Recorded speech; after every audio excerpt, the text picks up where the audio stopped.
situation. A is for absinthe. B is for beer. C is for champagne. D is for Drambuie. E is for eau de vie. F is for French vermouth. G is for grappa. H is for hock. I is for a drop of the Irish. J is for Jamaica rum. K is for Kirsch, L is for lager, M is for Madeira, N is for Napoleon brandy. O is for ouzo, P is for port, Q is for kvetch, R is for Retsina, S is for sake, T is for tequila, U is for United Breweries, V is vodka, W is whiskey, X is all exceptional elections, Y is Delta Gin, and Z Sambuca Commerce. I keep using this rather pompous phrase, the marriage of aesthetics and technology, because they can't exist without one another. Three amusing anecdotes in cinema. First of all, Eisenstein is supposed to be responsible for the huge theory of montage, which had an enormous influence on the first 30 years of cinema. Montage basically meaning a series of very short shots which are juxtaposed in a certain sort of way to create a multiple metaphor. But there's a very simple technological reason why this happened, because Eisenstein could only get very, very short lengths of film, which he found from the German trenches in the First World War. So the practical circumstances of the technology of only finding small lengths of film created the aesthetic. Example number two, Alain Resnais, a French filmmaker I admire enormously. When he was a small boy, he used to receive American comics from an uncle in America. But because of the vagaries of the post, the comics arrived in the wrong order. So from a very, very early age, he was aware of the discontinuity of continuity. And of course, that's become a prime characteristic of his cinema. Third example, Buñuel was making a film where he suddenly disliked the major actress. He couldn't stand her anymore, but he couldn't throw away the first half of the film, so he employed a second actress to play the same part. Everybody said, wonderful aesthetic, what an extraordinary idea, but the practical basis was of a sheer to do with his likes and dislikes. So I'm just demonstrating, if you like, how profound notions of aesthetics often have very, very practical origins, which are obviously related intimately to technology. So the circumstances of the technology are recreating a philosophical view for us to examine the world. Item number 25, the cinema. Item number 25, the cinema. To demonstrate technology, illusions, the machine, repetition, continuous process, tedium. I don't think that cinema is a very good narrative medium. What you remember from cinema is not the plot. I challenge anybody to remember the plot of Casablanca, for example, in detail. You probably won't be able to tell me. What you remember when you come out of a film is ambience, is event, lines of dialogue, sense of genius loci, a peculiar sense of atmosphere and ambience, and that's what stays with you very largely. So I think it's much more exciting and much more useful to examine and explore that area than to worry about narrative. My use of alternative systems to narrative are essential because you still have to have form and structure. If you throw narrative away, how do you bind the material? So having been trained as a painter, I would use a lot of those devices which are very, very familiar in the 20th century. I would take, for example, the experiments of Jasper Johns with numbering, notions of geometry from Sol LeWitt, even going back much further, ideas of the grid as created by somebody like Mondrian. So these are alternative ways in which to hold the material together. They're very, very familiar in science and technology. Let's see if we can try and use them in terms of fictional art form. But again, as John Cage suggested, if you introduce more than 20% of novelty into an artwork, you rapidly lose 80% of your audience. So in some senses, we have to travel quite slowly.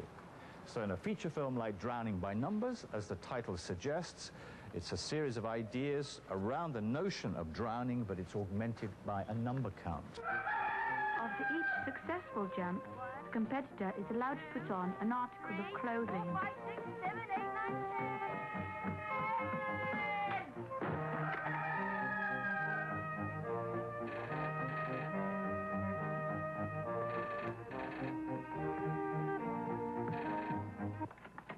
But there's a narrative there as well.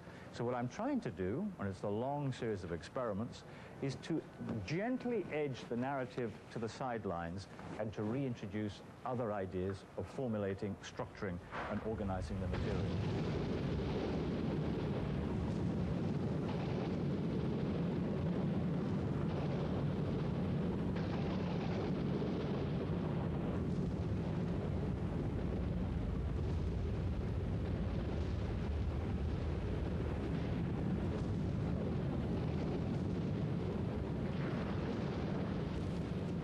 Well, I've always recognized, I suppose, that cinema is a highly artificial art, although I come from an English tradition which believes in ideas of naturalism or realism.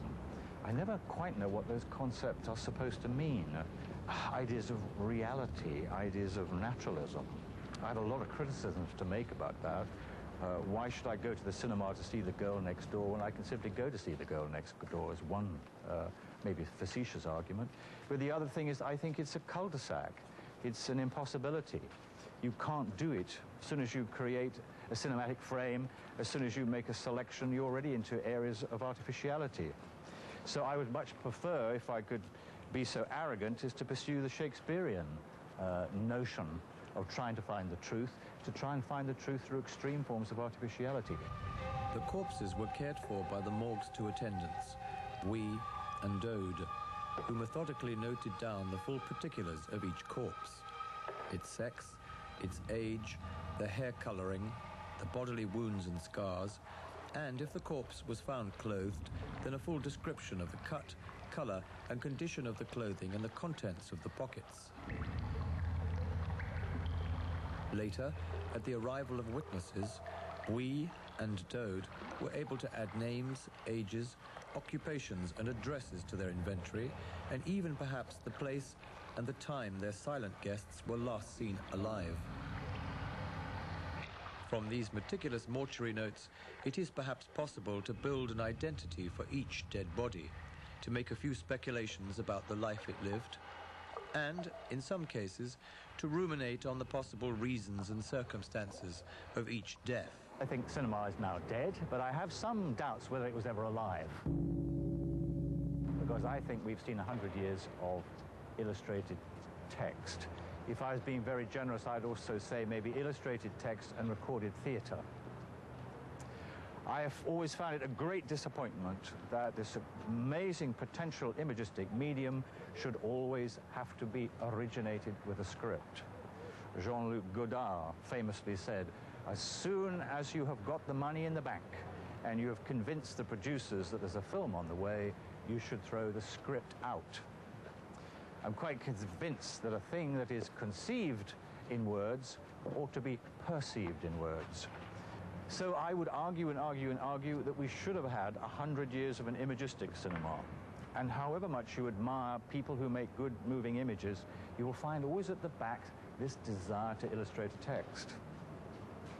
So that's one thing. And the other thing is, I think that, like all aesthetic technologies, they probably last 3 generations. The inventor, the consolidator, and the man who throws it away. And for me, that's Eisenstein, Orson Welles, and Jean-Luc Godard. We shouldn't moan about that. That's been a characteristic of Western art for the last 2,000 years. There are so many strictures which are to do, I suppose, with economics and distribution. Why do feature films have to be 2 hours long? I want to make 8-hour films. Why do we have to concentrate on one audience looking in one direction, sitting in the dark in a special piece of cinema architecture? Why, again, as I suggested, do we have to constantly have notions of a cinema dependent upon text? So from these negative approaches, and there are many, many more, I could stand on this street corner elucidating 25 or 30 different reasons why I feel cinema to be an inadequate medium.